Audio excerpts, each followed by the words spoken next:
Hey there, hello, ho there. Chef Cutter Diamond welcoming you to yet another Cutter Degrassi retrospective, where I talk about the seasons and the shows in Degrassi order. I did the kids at Degrassi Street, talk about them and how some actors actually landed on Degrassi Junior High, which was the spiritual successor, and it went there with Spike's pregnancy and all that, and then it turned to Degrassi High with high school issues such as Michelle dealing with her prejudiced father and all that. And then you got yourself, I did Degrassi seasons 1 and 2, the fresh faced actors and all the stuff they have to worry about, especially with Emily being catfish.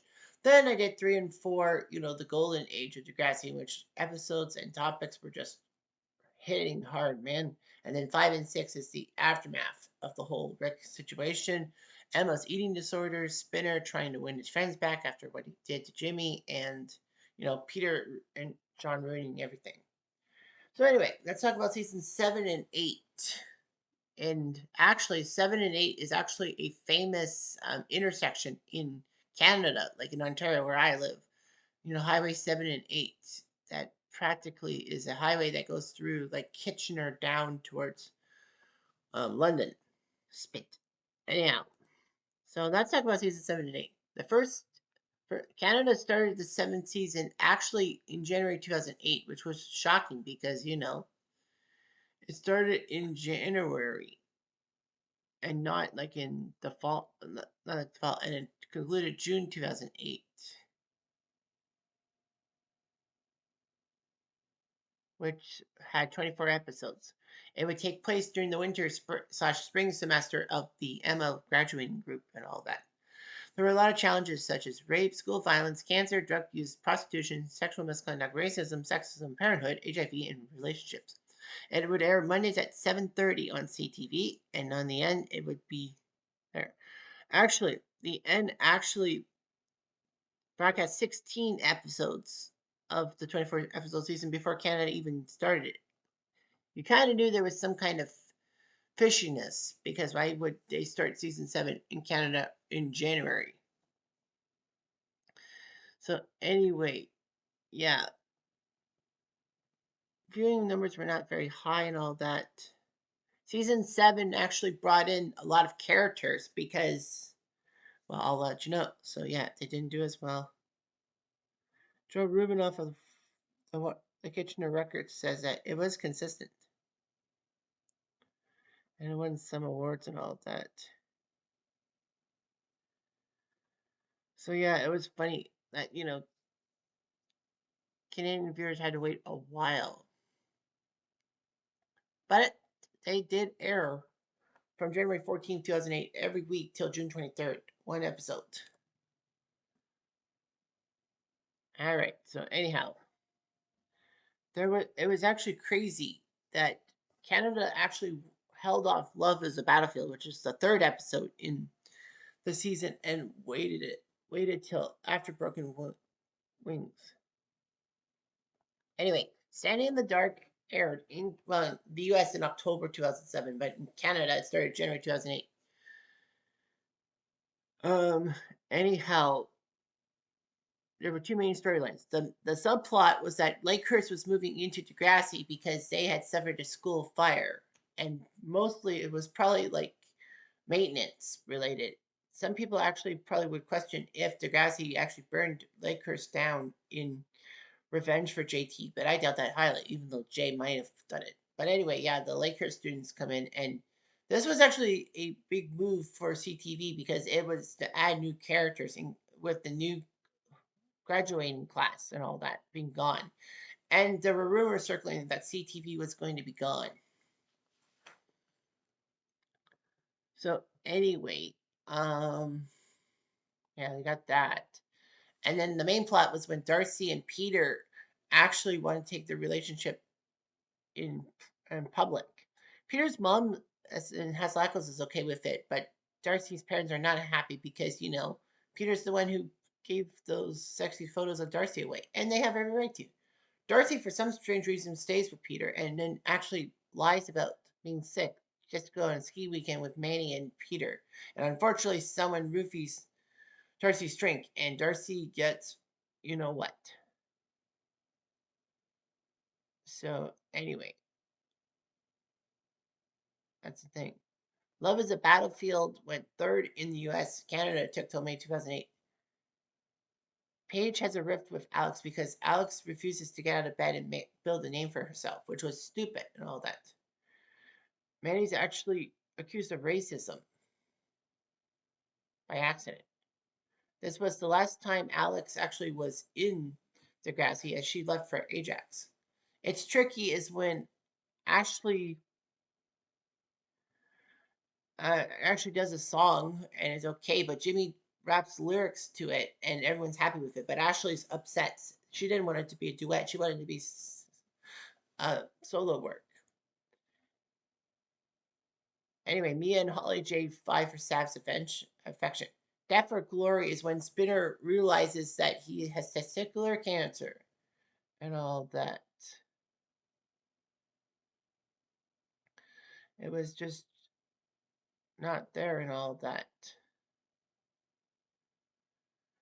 So yeah, Spinner gets in fights with the Lakers people trying to protect Degrassi people like Toby. But the fact of the matter is that Spinner doesn't know what to do about his diagnosis and all that. And then Darcy thinks she's okay with everything and got her revenge, but then she starts acting out in class and they believe was this um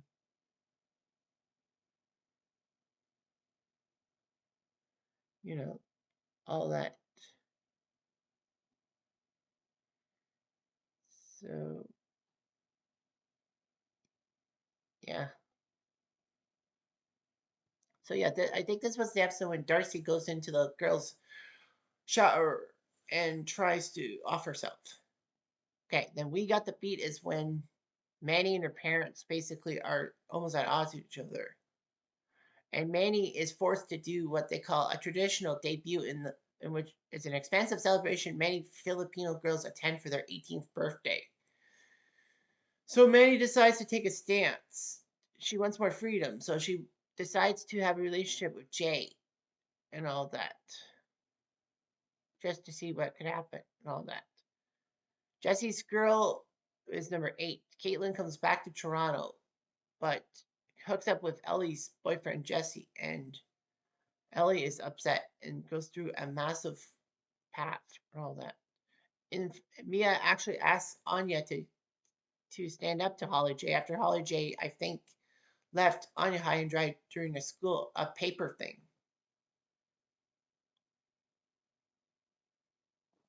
Was this the one that had the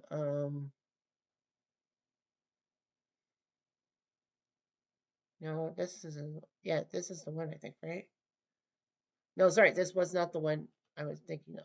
Anyway, Hungry Eyes is the ninth episode. It's when Emma finally snaps because everyone thinks she's predictable and blonde and all that. So Emma, in her days, actually auditions to be a model for Purple Dragon, saying that she can do it. And the fact of the matter is that she can get other people to help and all that.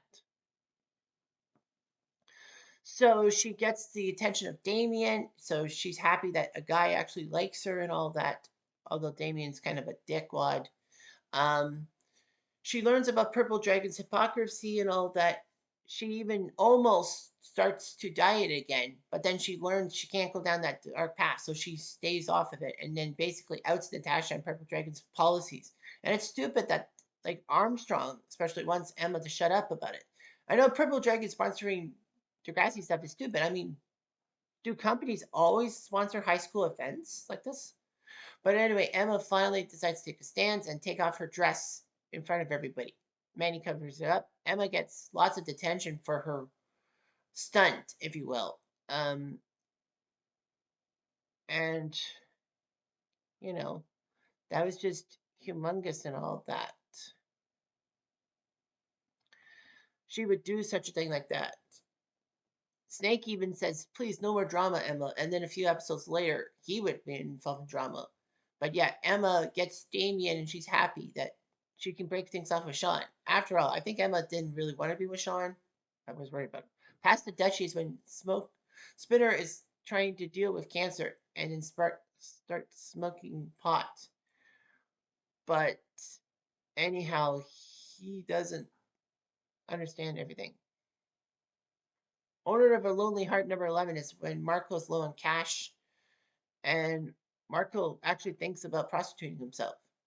Manny's actually growing closer to Jay, which is stupid and all that because Jay's hiding a lot of stuff, including the whole thing with Degrassi, with the with Jimmy. So anyway, she concocts a sham engagement to keep her manly parents at bay, but her parents call her bluff and call a priest.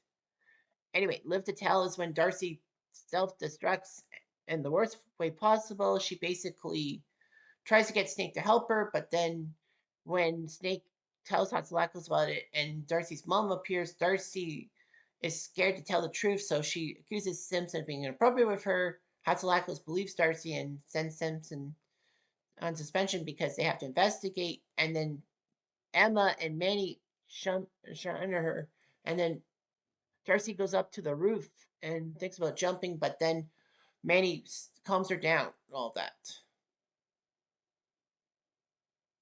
So she's like all that. She does tell everyone that Simpson was not inappropriate with her. She doesn't tell about her rape, as I have said in many previous episodes. But Snake says that even though that Darcy came clean, they still have to investigate. Bust a move is when Manny wants to go to Smithdale because of her acting job, and then Jay gets revenge and switches her audition tape with their sex tape. Why would they make a sex tape in the first place? It doesn't make sense. Anyway, Manny is upset with what Jay does, and Jay decides to correct his wrongdoing and win Manny back.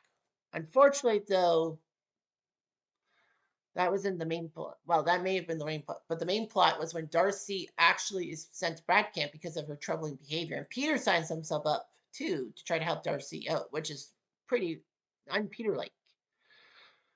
So anyway, Darcy realizes her problems with her rapist, and basically the counselors finally tell her to let go of everything, and she does, and she becomes a better person. Thank goodness for that. Episode 15 is called "Got My Mind Set on You." Anyway, Denny and Derek actually team up with Peter and Rachel on a class assignment. Denny and Derek want both go after Rachel, and that's when I believe this was the episode in which Derek plants something on Danny so that Danny would steal, and racism happens and all that. Surprised that Danny and Derek didn't break off for good. Emma finds comfort with Damien because the whole false accusation with Snake. Sweet Child of Mine is when Mia is finally on Spirit Squad. Unfortunately, though, she has to remember her parental responsibilities to Izzy and all that. And it doesn't help that Lucas seems to not want to be in their lives, which is stupid. Manny and Jay have a good relationship, but she wants to meet his parents, and he's reluctant. Talking in Your Sleep, the 17th episode, is when Paige and Griffin actually have a night of passion. But when Paige finds bottles of medicine in his room, she realizes that Griffin is HIV positive and all that, and is upset and all that. The problem for that is that Paige is a little screwed up and all that.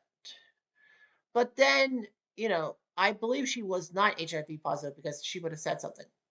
Another brick in the wall. The 18th episode is when Snake's allowed back at work, and basically he is cleared of all charges. Unfortunately, the students give him a cold welcome. It's not the Degrassi students that were the problem. It was the Lakehurst students like Lucas and all that not wanting Snake to be close to him. The fact is that they make Snake sit on the couch and all that, and Spike decides to leave with the kids. Although Emma decides at the end of it to stay with Snake because someone needs to be an adult about it. Of course, Spike also causes trouble when she tells Snake not to let Emma get into the situation because she'll have an eating disorder. Are you fucking nuts, Spike? I'm sorry, but that's the way I go. Anyway, the subplot is when Holly J asks Toby to tutor him, but is too embarrassed to be seen with him. Unfortunately, Toby realizes Holly J's thing and says Toby Isaacs calls the shots, mixed up with Holly J. Broken Wings number 19 is he gets into a dream school and wants to have stem cell surgery to use his legs. And then his father refuses. So Jimmy finds out about his father cheating and threatens to use it against his father to get what he wants. Ladies' Night is when Anya is put in charge of a event, a fast for Free the Children, but Holly J ruins it and all that. Anya finally snaps at Holly J, telling her, "Why do you have to do this to me?" And Holly J basically says, "Because you let me." I feel that this was just Holly J trying to get out of it and play on Anya's problems. But Anya finally snaps and gets rid of Holly J once and for all. Everything she wants is when Mia tries to get back on track with the help of Lucas, but Lucas becomes a dick and Mia has a party at her house, but children's aid is called or something like that. And basically, Mia's in trouble. So she basically throws Lucas under the bus. So she should. And then Sean comes back on leave from the military as Snake has to learn about everything, about a new program, about he can't be seen in one on one with students. They have to be a witness. Are you crazy, Hatzlackles? Simpson didn't do it. Man, I think the school board said something and she had to go along with it. But anyway, Sean stays at Emma's house and all that, and romantic tensions do build. Sean is headed for Afghanistan and all that. I think that practically Emma kind of knew that she was not going to see Sean again. Who knows? Maybe he died in Afghanistan. Don't Stop Believing is when Paige, Marco, and Ellie are going their separate ways and try to spend one more night together and all that. Meanwhile, Liberty and Damien compete to be class valedictorian because there was questions if Degrassi and Lakehurst are going to have separate student governments and separate um, problems within Degrassi, which they did in essence. If this is it, is the second last episode is when Spinner putting in a band competition over studying for his final exam and is worried he's lost it. All that. So anyhow, Jimmy saves his butt and he studies for the exam again. Anyhow, Manny's offered a role on a TV show and is not sure whether she should take the job or stay with Emma. Probably because she kind of figures Emma's going to go off the rails, she stays with Emma. And then We Built the City was the final episode of season 7.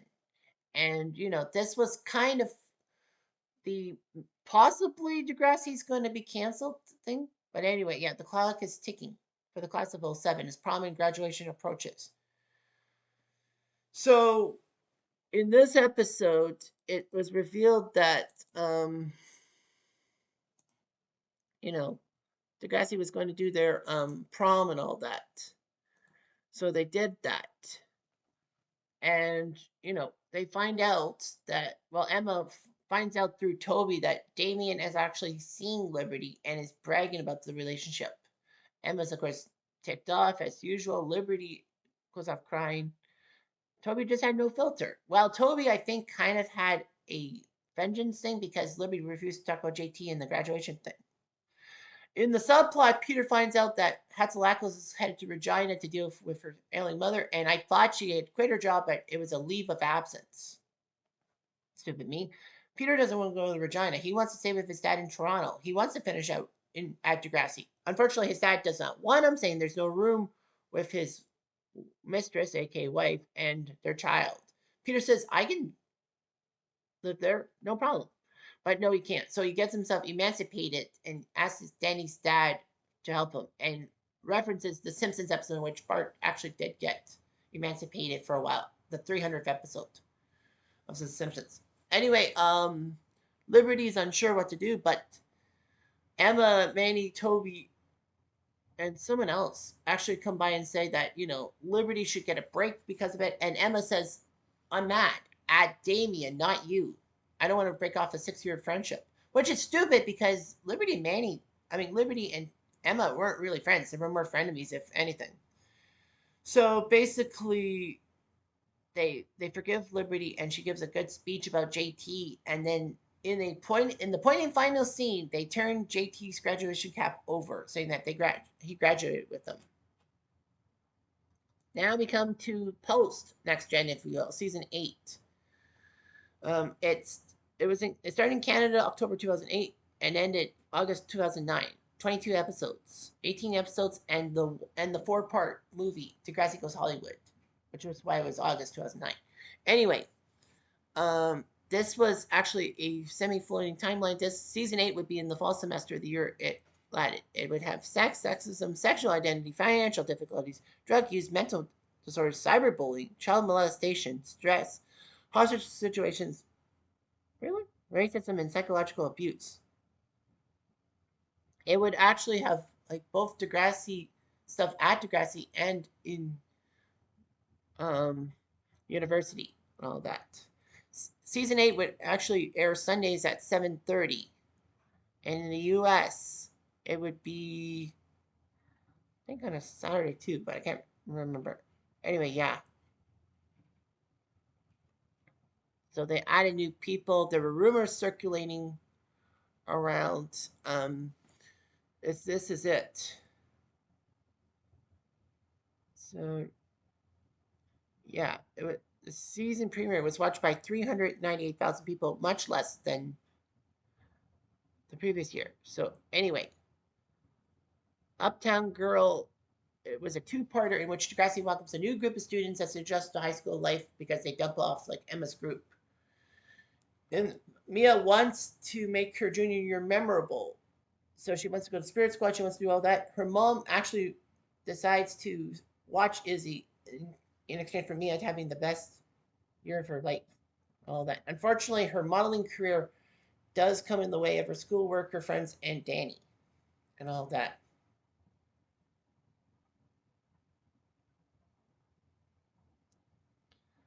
So anyway, yeah, we're introduced to Connor, Claire, um, Casey, and um, oh boy, and Allie. So of course, Claire being Darcy's little sister, Allie being Sav's little sister, Casey a kind of a troublemaker guy, and Connor supposed to be the smart guy. So they were trying to get the magic of the core four. Manny, JT, yeah, Manny, Sean, Emma, and Toby. Anyway, unfortunately, though, Emma has trouble adjusting from high school to college after Manny and Liberty both get the dorm together in Smithdale, and Emma is left out. Of course, everyone asks, why was Liberty at Smithdale and not at Banting with Damien? Well, obviously, Damien was there, and Liberty thought that she owed Emma a favor and decided to stay away from Damien. Well, that didn't work out so well. Emma then says that she was supposed to be in the same dorm as Manny because they actually put it on the form, on the application form, which makes sense. But Emma decides instead of the school trying to help the situation, she's going to fix it. So she gets all the both girls with her and some person named Kelly. Thinks that it's a girl, but it's a guy.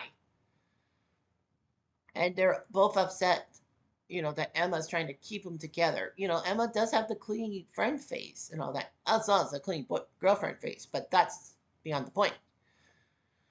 So anyway, yeah, it was related because she realized that her friends were powerful. And remember, Manny and Liberty were not on good speaking terms with Emma when Emma almost got killed off by Rick.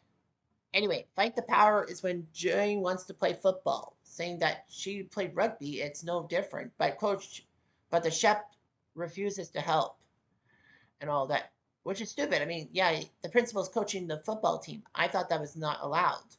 But the fact is that Shep is basically sexist and all that. Of course, in the first episode, he calls Holly J a tasty little number or hot little number, whichever one, and Snake is appalled. Yeah, Shep is principal once Hatzlackles leaves for Regina.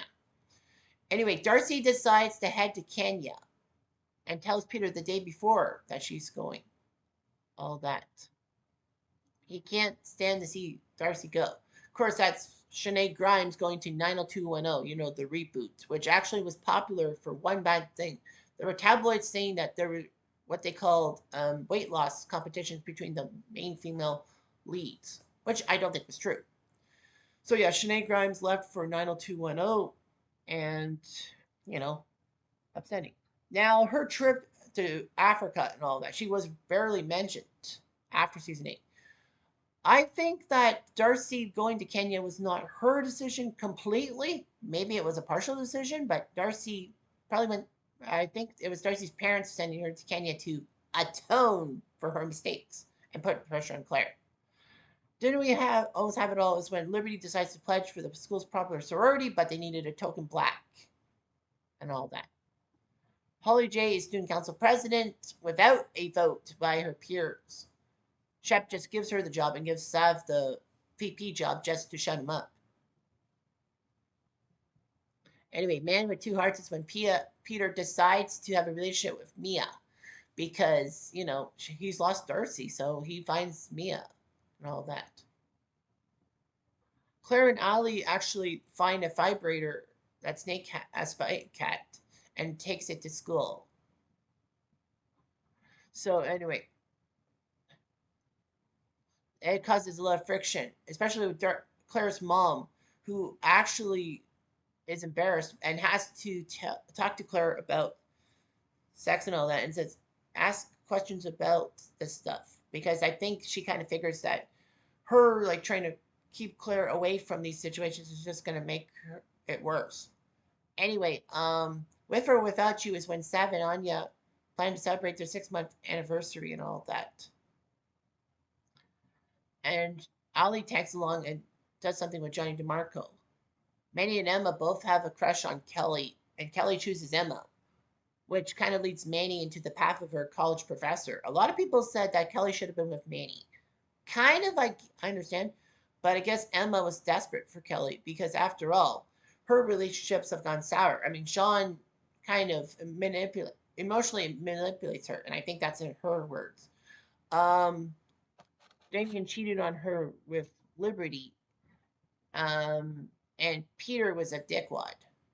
Anyway, Money for Nothing is when Holly J is desperate to keep her queen bee status, even though her parents are having financial difficulties. And then Hatzelackles actually drops in for a visit, but nothing happens. Anyway, Lost in Love is the two-parter in which there's a dance going on. Spinner can't get into police college and tries to win Jane back. Claire has to choose between Casey and Connor when both ask her to the dance. And Kelly and Emma reveal their feelings for each other. So during a robot competition in which Toby's the host and all that, Degrassi wins, and then Connor uses the robot to ask Claire to the dance and all that. So Claire decides to go with Casey instead of Connor. Connor is upset by it, and Emma almost leaves Kelly. Bad Medicine is when Degrassi finally wins a football game, but he has a steroid abuse. He had steroid abuse, and he actually had a deep secret that he's actually gay and doesn't know how to come out of the closet. Annie and Derek compete for Leah's affection. Causing a Commotion was my favorite one, obviously, in season 8. It was the episode in which Connor's sensory items caused troubles for the Shep and all that, especially with the lamp and all that. Well, Sav and Anya do hang out again, but as friends. And Anya is willing to help to be in the relationship and willing to do what Sav's parents tell her to do, like, be Muslim and read the Quran and all that. But unfortunately, Sav's family does not approve of Anya for many reasons. So anyway, yeah, Claire is upset with Connor. I mean, Connor does cause problems with Ali and gets expelled. Claire is upset by it and practically finds out that Connor has Asperger's syndrome because that is what Snakey told them. I told Claire.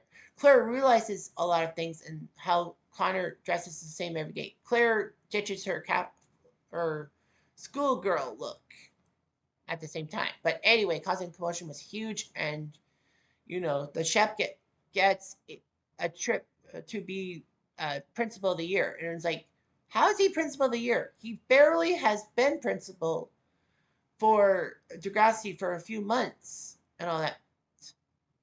And there's a lot of fury. My fury is that they probably wanted to give it to Hatzelackles, but since she was in Regina, they had to vote. They gave it to the Shep instead of revoting. Or practically that maybe it was because Shep wanted for Lakehurst. but he was not principal for the second half, so he should have been disqualified. Anyway, his misogynistic practices and basically him calling Claire a little bitch. Some people say it was justified, but this is season 8 Claire. This is not season 10 or 11 Claire. Unfortunately, he gets exposed and the school decides to leave him high and dry. He gets sent to sensitivity training, Snake's the new principal, and Connor's allowed to come back. This was kind of the episode in which a lot of people thought that this was going to be Claire being Emma 2.0. She kind of was in some ways, but not all the way. Heat of the moment is when Ali does the face range site, I hate Holly J and all that. It was kind of weird because I thought that was season 9, but no, that's season 8 when Ali does the I hate Holly J thing because Holly J basically rubs people the wrong way. I think Anya might have contributed. Ali is forced to apologize to Holly J by the police, and Holly J, I think, sends Anya to try to help her out. It wasn't Holly J that called the cops, it was her parents. But yeah, it was just kind of awkward. I mean, you can only push someone so far. And then Peter is pressured into helping his father with his half sister, but Peter realizes how much his father's a dickwad. Jane Says was a massive one. The 13th and 14th episode is when the Shep comes back to the school despite people's misgivings and says that there'll be an alumni football game.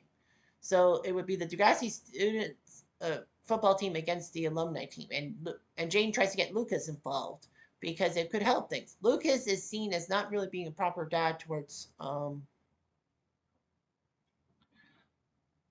him or Mia and Izzy. Anyway, Jane's father is coming back into Jane and Lucas's lives. Jane doesn't want anything to do with him, but can't realize why. So anyway, Jane realizes that her issues with her dad run deeper than the parents' divorce. She finds out that her father had her way with her while he was dressing her for bed. She tells Lucas, but Lucas refuses to believe, calling her backwards pajamas and all that. But then once Jane gets through to Lucas, he realizes the truth and then finds out that Jane's dad's coming close to Izzy and realizes the cycle of abuse could happen. So he says, "Stay out of our lives." And then Jane tells her mom about the sexual molestation she suffered. Lucas kicks himself for not helping out, but then Jane gives him a pass because they were kids and that Lucas is atoning for it. The worst part was that this was the last episode Lucas was in because afterwards we get nothing with him and we don't even get a mention about him. Did he shape up as a good dad? We don't know. Touch of Grey is when Emma is tired of being referred to as Kelly's girlfriend, blonde Emma, and boring. Unfortunately, just like season 7's Purple Dragon thing, once people make comments about her, Emma takes them to heart. Whereas old season Emma, pre-season 4 Emma, would have probably been upset, but not take this. So anyway, she decides to shed her plain girl image. Well, unfortunately, KC's bad boy image was also revealed in this episode. But Claire understands. So anyway, Emma decides to share pot with people, making pot brownies and helping people out. Unfortunately, one of her newfound friends gets so stoned she forgets to take her medication and has an epileptic seizure. She's fine. They basically want to find the culprit for the pot brownies. Emma realizes that there's still pot brownies in their dorm, tries to get Kelly to flush them down, but Kelly gets caught and is kicked off campus. Emma wants to take the fall, but Kelly tells her not to. Heart of Glass is when Ali is scared of losing Johnny, and Peter's actually willing to go to Africa to be with Darcy. And Mia questions whether Peter is fully committed to their relationship. Up Where We Belong is that there's a lot of exam problems. Mia has to choose between her education and her modeling career. Sav wants to do music, but his parents want him to study engineering. And Holly J's art teacher is not too happy with her. So actually, Holly J asks Blue to tutor her for art and all that. Danger Zone is that Holly J has a thing for Blue and Spinner, and Holly J, I believe there was a hostage. Yeah, that's right, the hostage situation. That's when a guy with a gun bursts into the dots to try to ruin things. Casey and Claire are still tense with each other, and Mia is thinking that she is just Peter's rebound girl after Darcy left for Kenya. And then Degrassi Goes Hollywood was the final 4 episodes, in which Kevin Smith and Jason Mewes come to Toronto with a movie offer. Manny is willing to do such a thing, but college college professor boyfriend Mick is a little jealous and all that. So it was just pathetic and all that, to say the least. I bookmark that. So yeah, basically, Manny has a role but loses it because of her boyfriend and goes to get it back. Whereas Paige actually accidentally gets the role of Trixie, even though that she was just a assistant to a reality star and basically a dog walker, if you will.